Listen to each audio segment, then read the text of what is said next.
Which team is under the most pressure to nail this draft tonight? It's not even close. The Oakland Raiders. The Oakland Raiders are under the most pressure. Look, you got rid of a generational player in Khalil Mack, and then Amari Cooper leaves and changes the Cowboys' offense. We talked about the Cowboys not having production at the wide receiver position. Amari Cooper was the answer to that question. You look at Jon Gruden. He amassed draft picks. They made the move for Antonio Brown. He has to get this right. What did the Oakland Raiders do last year worse than anybody in the league? Rush the passer. And you let the best pass rusher in the NFL go. So they have to get this right. If they don't, amassing those picks was a waste. It's a good pick, Oakland, but it's only the second most pressure. Number one is the New York Football Giants, who traded away, they traded away Khalil Mack. The Giants traded away Odell Beckham Jr. in his prime.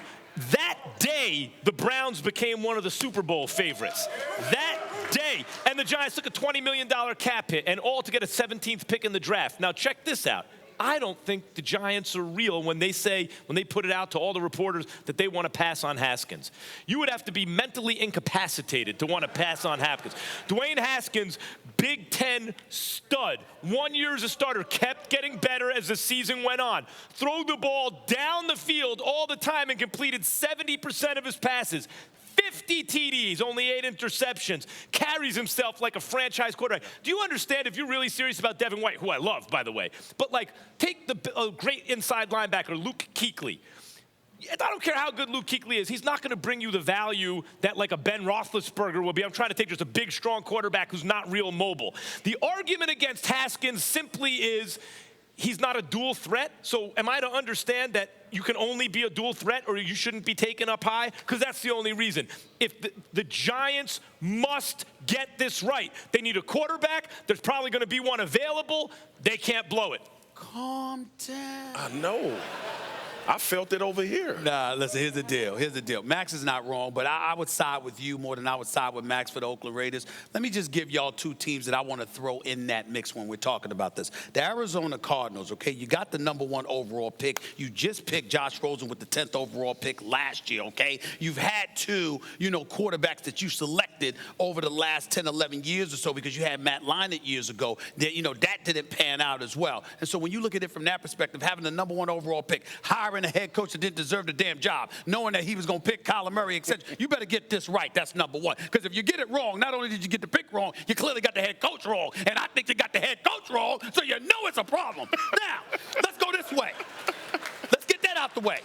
The other team that I'm going to give you is the Tampa Bay Buccaneers. Here's why. We all know Jameis Winston's a huge question mark. Yeah, last year, his rookie deal. This Tampa Bay Buccaneers team hasn't made the playoffs in 11 straight years. This Tampa Bay Buccaneers team, 5th time with a top 5 overall pick since 2005. You can't find a quarterback. You've had 5 shots at the apple. Now, you got to understand what we're talking about here. Kyler Murray going #1, supposedly. We talking about Dwayne Haskins potentially available at 6. We talking about this kid at Duke being available. We talk about Drew Lock at Missouri. You're talking about, all right, we gonna throw all of that aside because we got defensive issues where we might draft a kid that right out of LSU. You understand what I'm saying? Or Greedy Williams out of LSU, both of them, a safety cornerback. My point is glaring as your need is on defense, and it's undeniable, the problem with it is that everybody talks about the importance of a quarterback. If you pass on a quarterback, essentially you are taking the chance on Jameis Winston. You're about to have to pay. And if you do that, whoa, Listen. the problem. I understand what you guys are saying about the pressure. How much did Oakland pay Jon Gruden, the coach? $100 million a year.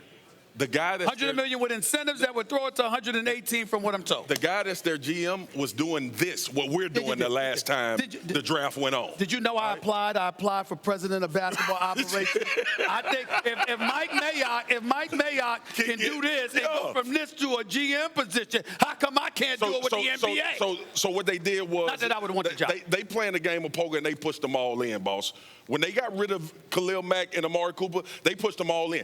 And what have we been circling the wagons on. Is Derek Carr the guy that Jon Gruden wants? So, number one, you're not sure about your franchise quarterback. You got rid of 2 players that can change the game, and you in Oakland with a $100 million coach and a GM that was on TV last year. Marcus, that's pressure. You're undoubtedly right that the Raiders went the most all in on this draft, selling Mack and Cooper. But I have to say, Max, I think you end up being right on this because Gruden's money, Gruden's contract, the years, 10 years, mean he's got some time to do this. Well, I don't know that Gettleman has the time.